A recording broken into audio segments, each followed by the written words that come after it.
And welcome back to the UMass Sports Insider, coming at you from the Mullins Center here in Amherst. And we've got a great show in store for you coming up. We are going to visit with one of the longest tenured Division I head coaches.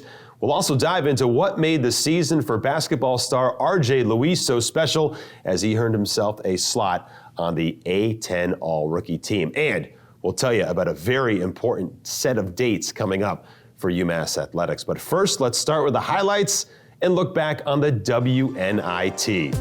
Women's basketball playing as the top seed in the NIT on Friday, March 17th, St. Patrick's Day, inside the Mullins Center. But the Minute Women didn't need any luck as they easily handled the University of Albany Great Danes in a 73-48 drubbing.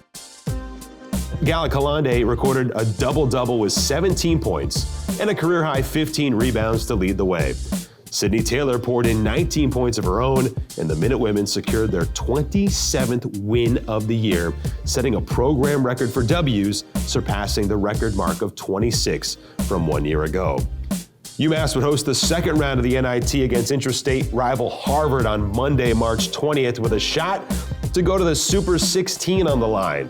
Harvard was on fire from three-point range, shooting 14 of 26 from beyond the arc. But UMass took a lead late and had the ball with the clock expiring, but could not convert, falling to the Crimson in a heartbreaker 89-87. The loss officially ended the most successful season in program history with a 27-6 record. On to women's lacrosse. Women's lacrosse is off to a hot start, 8-1 to begin the year, winning their first two A-10 conference games of the season. The Minute Women trounced number 25 ranked Richmond 22-12, and UMass outshot the Spiders 34-26 in the victory. The goal barrage was sparked by 6 scores for senior Fiona McGowan and 4 more for grad student Amy Moreau. The Minute Women then finished off their non-conference slate 3 days later with a 14-9 road victory over Brown. McGowan and Moreau each scored 3 more goals, and Charlotte Wilmoth added a pair of her own to secure the Minute Women's 6th straight win. They'd make it 7 straight on March 18th with a W against George Washington. The Minute Women are on the road the next 2 weekends, but return to Garber on April 8th against Duquesne, and later on in the show, we're going to hear from a couple of the captains from women's lacrosse. On to the men's side of things, the Gorillas of Garber picked up their 4th win of the year on March 11th with a 12-4 victory up in Burlington against the Vermont Catamounts. Senior Mike Tobin paced the Gorillas with a career day, tying his single-game best with 5 points, and senior Carter Castillo also set a career mark with 4 points, cashing in 2 goals and 2 assists. Grad student Gabriel Prosic logged 2 tallies to extend his streak to 5 straight multi-goal games and now sits 7th on the all-time goals scored list. Matt Note in goal made 12 saves, leading to him winning his second A-10 Defensive Player of the Week award. UMass did suffer the loss on Saturday, March 18th at Garber, 11-5 against number 6 ranked Rutgers. Grad midi Will Abbott scored his third straight game in what was his first meeting against the Scarlet Knights since 2009. UMass will play host to Brown at Garber coming up on Saturday at 1 o'clock. And when we come back here on the UMass Sports Insider, we're going to sit down with our Coffee with a Coach to talk with head coach for men's lacrosse, Greg Cannella. That's coming up next here on the UMass Sports Insider.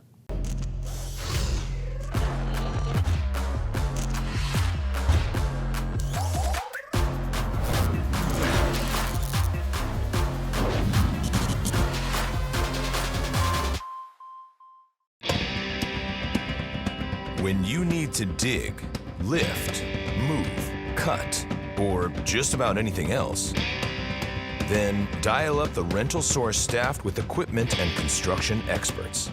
They'll help you get the right machine for the job and make sure it's delivered when and where you need it. With locations across New England and the newest and most reliable inventory, Milton Rents is your local source.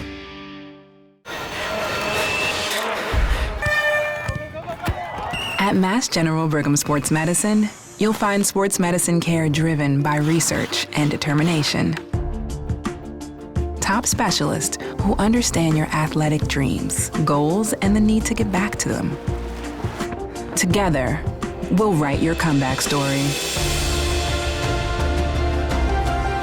Start your comeback story today. In 1980, when my brother bought the gas station, it was a dying business. So the lottery really helped us stay in business. We used our commission money to put a new roof on the building, new siding, and new windows. If not for the lottery, some of these businesses would have been closed up a long time ago.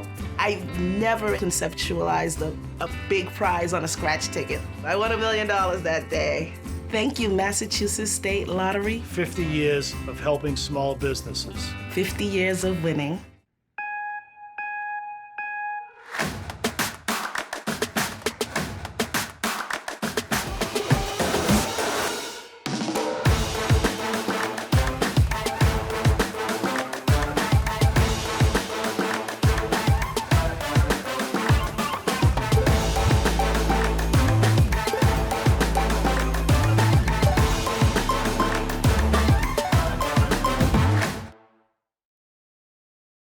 And welcome back to the UMass Sports Insider. We are pleased to have coffee with a coach, with one of the most experienced coaches in all of Division I. That is Coach Cannella for men's lacrosse here, and Coach Greg Cannella joins us now. Coach, thanks for being here today. How you doing? Thanks for having me, Jay. Doing okay. We're getting through the middle of our season right now, and playing well, and hopefully we can be consistent with that. You're in your 29th year. We'll talk about that a little bit later on. But first, I want to go back to the beginning of the season. You guys have been scheduling Army to get things going each and every year, and this year you got the win, 10-8 over Army. What does a beginning like that do for your team against a tough opponent? Yeah, well, even before you play the game, your team knows you're playing a really good opponent, right? They had beaten us 7 times in a row coming into this game, so it helps us with our prep week by week through the preseason, gets our guys focused and ready to play. And when you play the game, you know it's going to be a tough one, right? And I think right off the bat, it's a fun one to play in for our guys, right? They know it's going to be a challenge, and fortunately for us this year, we won the game, and it gave us some confidence moving forward. How did you come to build this schedule out, and do you think the difficulty here will help you once conference play starts? You hope so, right? I make the schedule. It's easy to make a schedule like that the year before or in the summertime, and then you have to go play it, right, during the season. And, the 4 home games we've had, the teams are 23-5 right now, and they're all ranked in the top 15, including Rutgers, as you mentioned, is 6. So difficult schedule.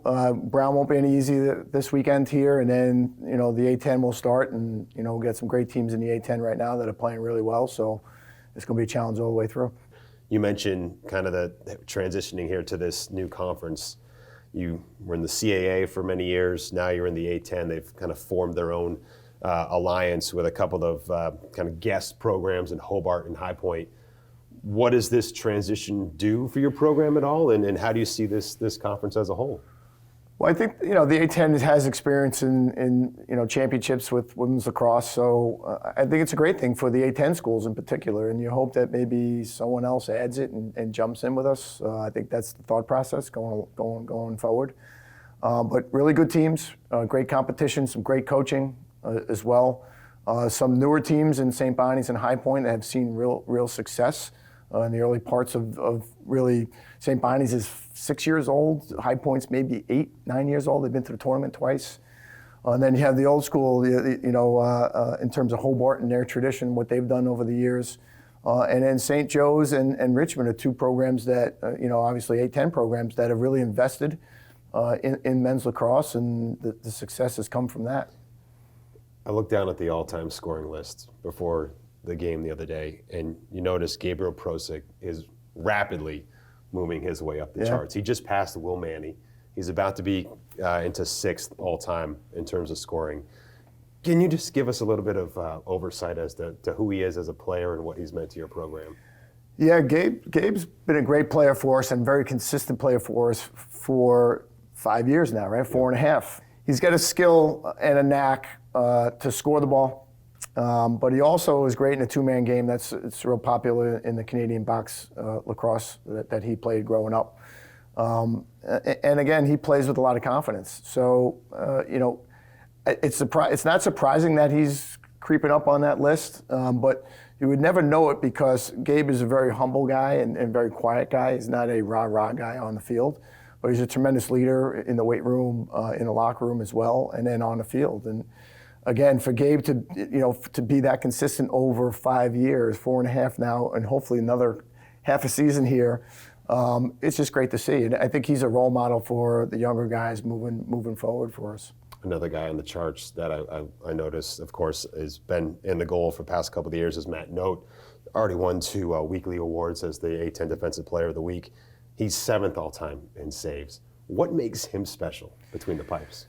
Yeah, but Matty's fearless, and I think all goalies have to be fearless. You're getting, you're seeing maybe 45 shots that are, half of them are over 100 miles an hour sometimes.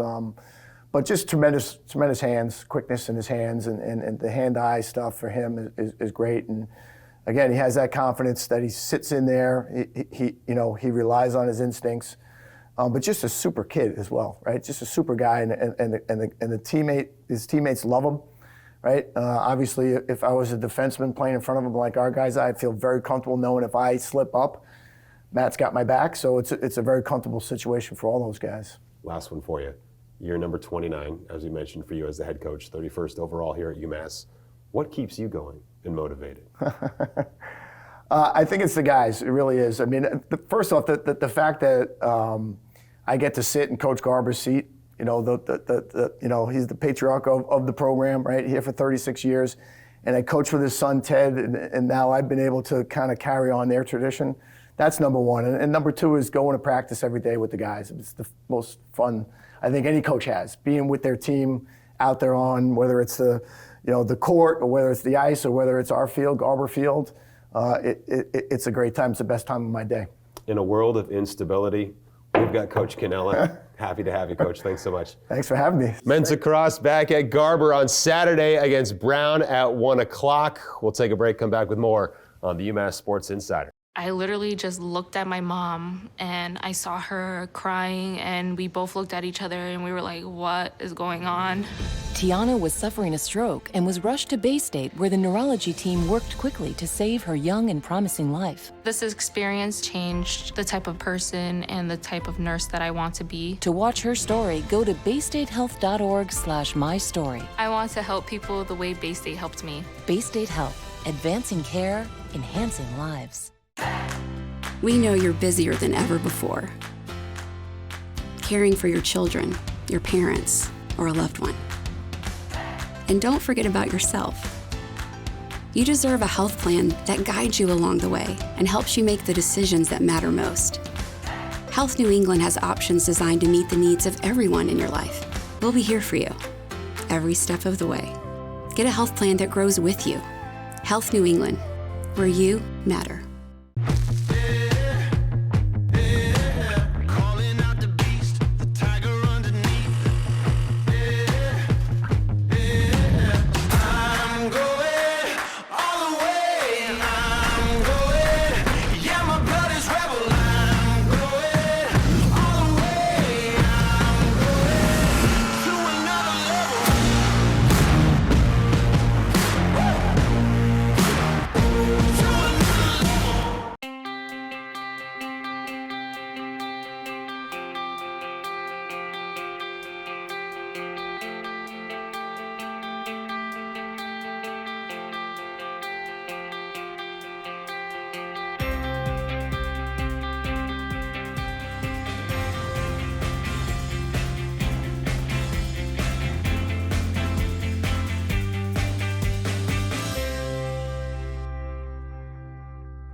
And welcome back to the UMass Sports Insider. Can't you tell we are fully in lacrosse season? And as I mentioned earlier, the women's lacrosse team is off to an 8-1 start to begin the year. They have dominated the A10 over the past several seasons, and we were fortunate enough to catch up with a couple of the captains to talk about what makes this program so special. I'm Audrey Sony. I'm from Wapple, Massachusetts, and I'm a senior. I'm Erin Seibel. I'm from Medfield, Mass, and I'm a senior. I chose to play lacrosse at UMass. I think it's a no-brainer. You can ask anyone on our team. The family-oriented aspect on this team is unmatched and unlike any other team, I think. Program I was recruited by, to me, growing up, I have four older siblings, and everyone played lacrosse, so it was always a huge component to my family, and I really wanted to bring that family aspect into me going forward, and that spoke to me right off the bat when I visited UMass, and it drew me in instantly.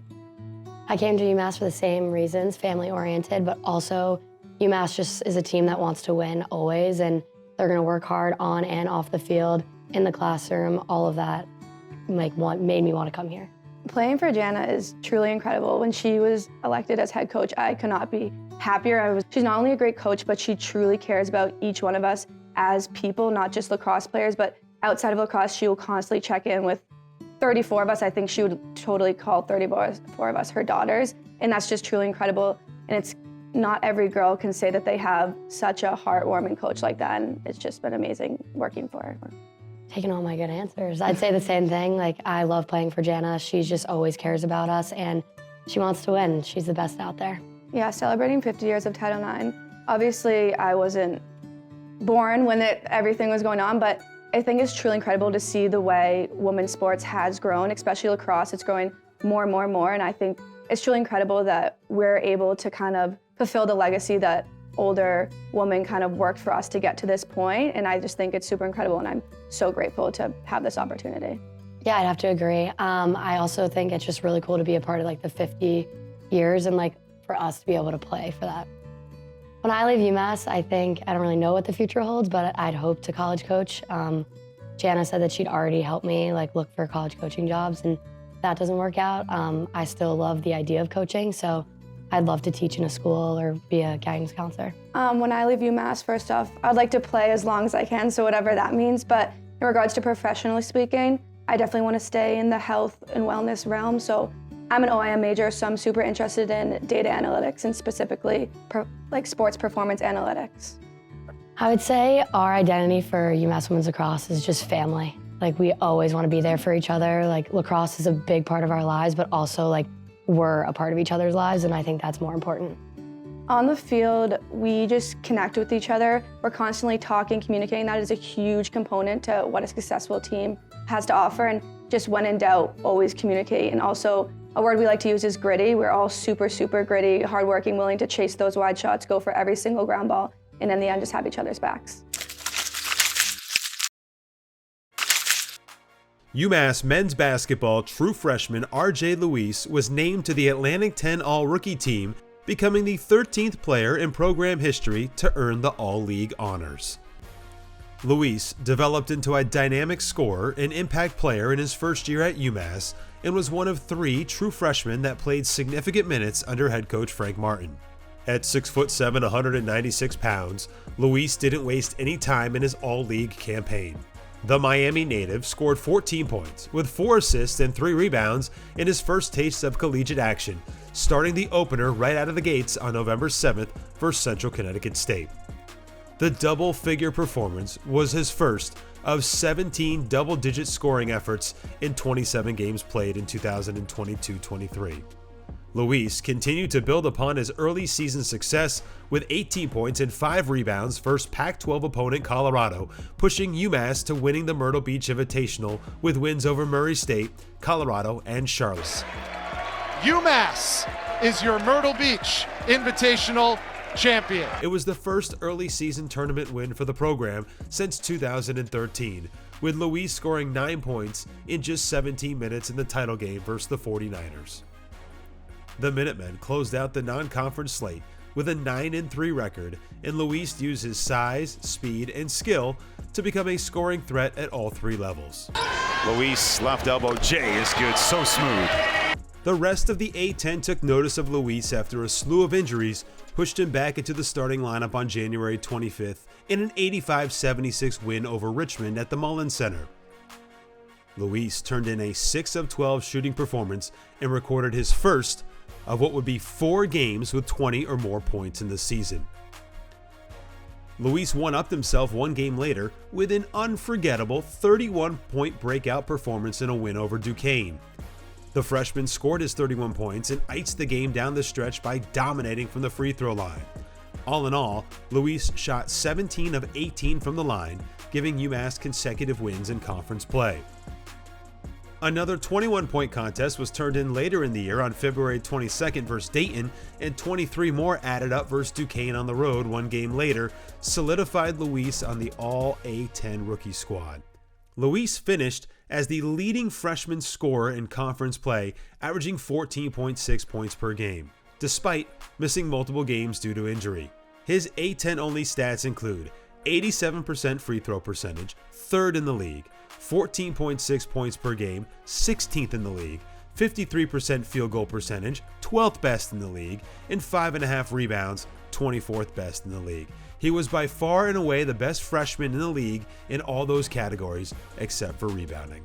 Luis becomes the first UMass player to be named to the A-10 All-Rookie team since Trey Mitchell in 2020, and the 6th this century, joining Anthony Anderson, Art Bowers, Rashawn Freeman, Chris Lowe, and Mitchell. Of those 6, only Mitchell and Freeman averaged more points per game than Luis did this year.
Dave Biancomano, Deputy Athletic Director for Advancement, oversee fundraising and alumni engagement for the UMass Athletic Department.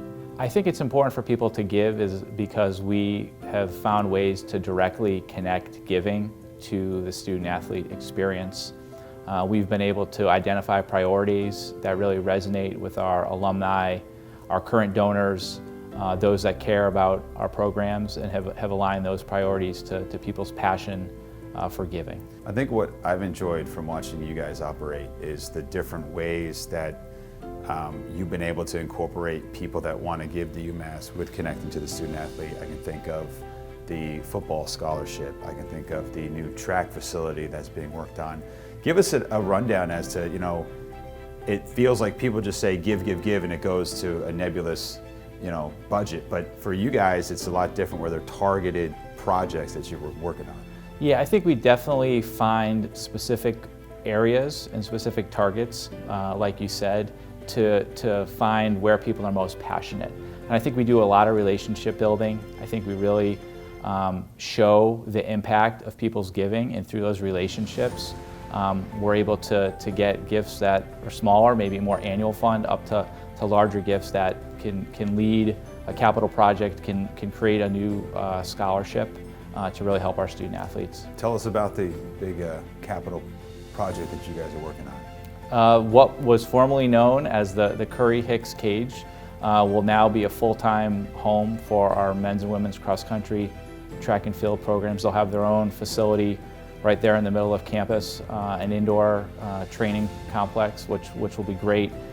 Jim and Ellen Hunt, both alums of the university, lead $2 million gift to really catapult that project moving forward. We've just crossed the $4 million mark. We've got another $1 million to go, but our goal is to do that by the end of June of 23. When I look at the fundraising arm of Massachusetts athletics, there have been some great personalities that have been able to get to know, yourself included. What is the reward for you when you're talking with people who are maybe connecting with the university on a regular basis, or people that haven't been associated with UMass in quite some time?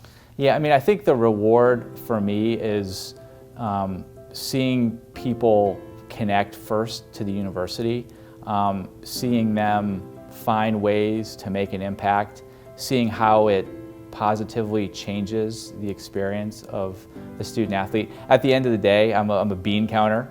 We have goals that we want to reach, but the relationships that I've been able to form during my time here, and then translating those relationships into relationships with coaches, with student athletes, even peer-to-peer, connecting other alums together, maybe that haven't seen each other since they played together or their time at UMass, has really been great to see. I truly believe that a majority, and I'd say probably 90% of the donations that we get, people are giving to give. It's truly a philanthropic commitment. We don't do a lot of transactional giving. We don't connect a lot of our giving to winning or losing. People care about this place, they have passion for this place, and their giving truly is from the heart to a place that they love.